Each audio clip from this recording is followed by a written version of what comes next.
C'est notre réseau de correspondants que vous retrouvez tous les matins à 7h-10 sur tous les continents.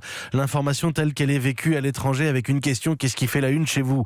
Et pour démarrer cette revue de presse internationale, l'Afghanistan. Margot Ben est à Kaboul. Bonjour Margot. Bonjour Mathieu. La une, c'est Donald Trump qui rompt les négociations avec les talibans. 3 jours après un attentat qui a fait au moins 10 morts à Kaboul, le président américain les juge incapables de négocier en vue d'un accord définitif. Oui, la nouvelle a fait les gros titres en Afghanistan et à l'étranger. Mais ici, en Afghanistan, on se concentre moins sur ce qui a bien pu pousser Donald Trump à tweeter cette bombe diplomatique que sur les retombées pour la population afghane. Tolo News, la plus grande chaîne d'infos du pays, relève ainsi qu'à cause de cette incertitude politique, l'économie part en vrille et les investissements sont quasi nuls. Personne ne veut investir dans un pays dont on ne sait même pas s'il sera en guerre ou en paix le lendemain et où l'issue de négociations dépend du président américain. Le journal d'investigation Est-il atroce rapporte les propos du porte-parole du président qui accuse le Pakistan d'être lui aussi un obstacle au processus de paix. D'autres médias se contentent de relayer les réactions des politiciens afghans et américains et d'accorder tout autant d'importance à des nouvelles qui n'ont rien à voir avec les états d'âme de Donald Trump. Merci beaucoup Margot Ben. En Afghanistan, l'Égypte à présent avec Ariane Lavrieux au Caire. Bonjour Ariane. Bonjour. Un homme fait vaciller le président Al-Sisi et il est à la une de la presse chez vous. À la une des conversations, c'est sûr. Sa vidéo a été vue des centaines de milliers de fois. Ce chef d'entreprise construisait des hôtels de luxe pour l'armée et le président. Mais ça s'est très mal passé. Il raconte qu'il n'a toujours pas été payé. Le gouvernement lui doit plus de 13 millions de dollars.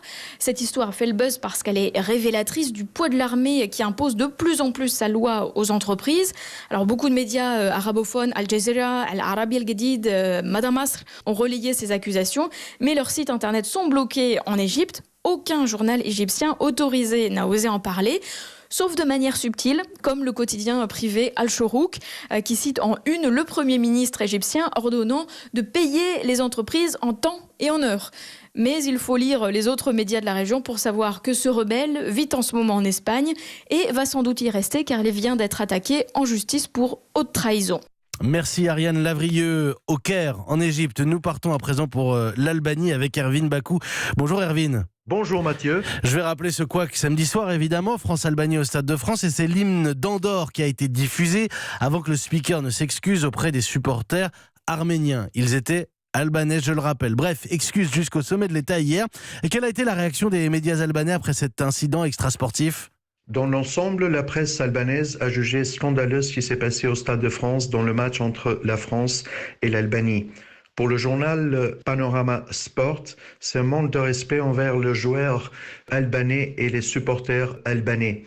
Le journal Tema se réfère à l'ambassadeur de l'Albanie en France qui a dit que l'incident ne va pas influencer les relations excellentes entre l'Albanie et la France. Les journaux Télégraphe, Shqiptare Picom et Gazeta Shqiptare ont salué le geste de pardon du président Macron envers le Premier ministre albanais Edi Rama.